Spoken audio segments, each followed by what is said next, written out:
Mother keeps seeing little boy at her daughter's grave until one day she decided to ask him. It's painful because of how much you are connected and cared for your child. Also, the circumstances under which you lost. It is an unnatural kind of loss, completely unexpected and cannot be anticipated or prepared for. We all will lose our parents. That's expected. As the years go by and we see our folks age, we mentally prepare ourselves. We know, except for when we are little, that of course our parents will die in our lifetimes. And 99.9% of the time that happens, loss of a spouse is harder if you've been together for many years. However, we know that one of us will go before the other. It's unlikely that you both will die at the same time. So again, we can mentally prepare ourselves even more. So if you know your spouse has a health issue, no one expects that the child that they helped create will die before them, especially when they are small. Your entire life is focused on keeping that child alive. Some of that is instinctual, so very deep within us. We have a story here for you with such a tragedy, but where also something beautiful takes place. Why was the little boy at the grave? The stranger and the officer. But before we meet the little boy at the grave, we have another special story for you about two strangers who came together through tragedy and a good deed. Officer Sonia Dial gave a salute during the funeral procession of a deceased officer. The officer had died during an attempt to arrest someone. It rained when the funeral procession passed by, but Sonia stayed out of respect. A passerby who saw this couldn't just let it happen. He stood under his umbrella, nice and dry, and thought that the officer could use some protection from the rain. What would you do if you met such a dedicated officer standing in the rain? The gentleman then walked up to her and held his big umbrella over her as he stood behind her for 30 minutes with the umbrella over her head, but she wasn't aware of it. She could not see the man because her hat blocked her view. She did find it a bit strange, however, that people passing by were taking pictures. She thought it was normal what she was doing.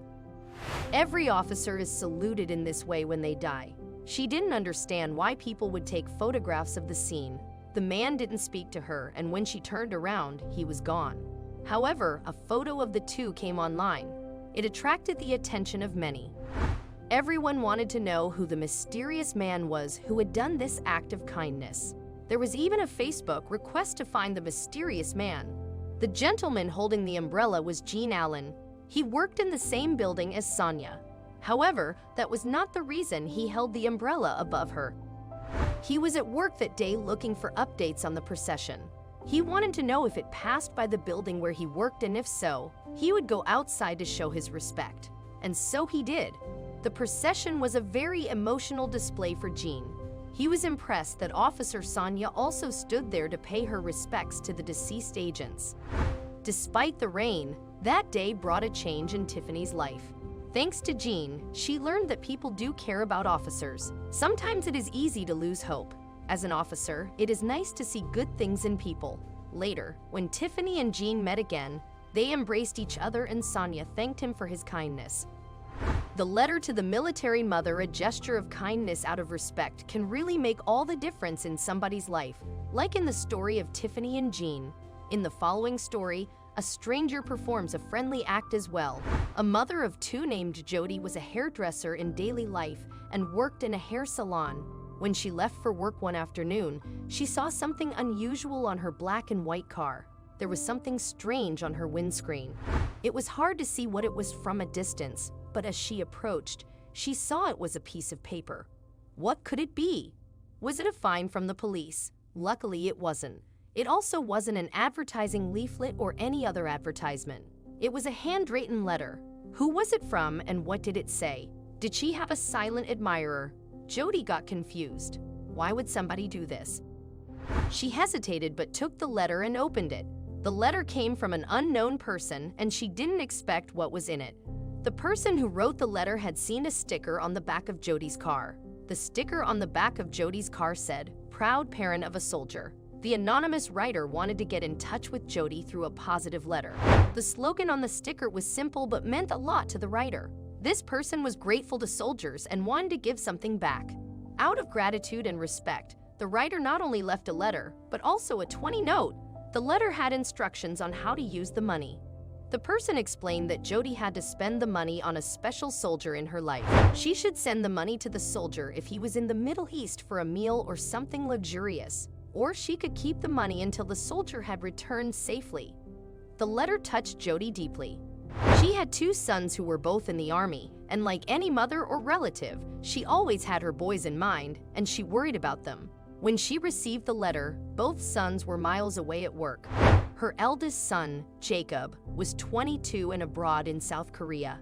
Her 20-year-old son, Daniel, was stationed in North Carolina.